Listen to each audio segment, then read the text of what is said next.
मुख्यमंत्री फडणवीस आणि आदित्य ठाकरे सॅफिटेल हॉटेलमध्ये मात्र दोन्ही नेत्यांची भेट झाली नाही। लोकशाही मराठीला सूत्रांची माहिती। दोन राष्ट्रवादीच्या विलीनीकरणाची वेळ आल्यावर भाजपशी बोलावं लागेल, राष्ट्रवादीचे प्रदेश अध्यक्ष सुनील तटकरेंचं मोठं वक्तव्य। उन्हात चूक करायची असेल तर एकत्र येण्यामध्ये अर्थ नाही, विलीनीकरणावर खासदार सुप्रिया सुळेंचं मोठं वक्तव्य।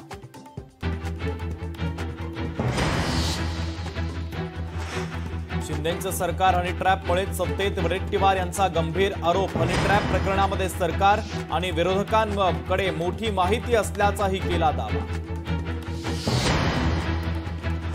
नाशिकमधील माजी वरिष्ठ अधिकाऱ्यांचं हनी ट्रॅप प्रकरण, संबंधित पंचतारांकित हॉटेलची ती रूम तपास यंत्रणांनी सील केल्याची सूत्रांची माहिती। मी राज ठाकरेंना हिंदी शिकवली का? राज ठाकरेंच्या दुबो दुबो के मारेंगेवर निशिकांत दुबे यांची सोशल मीडियावर प्रतिक्रिया। भाजप गुन्हेगारांचं सर्वात मोठं आश्रयस्थान, गुन्हेगारांचा प्रवेश थांबवण्याबाबत फडणवीसांनी पक्षातच जी.आर. काढावा, राऊतांचा खोचक सल्ला। निवडणूक आयोग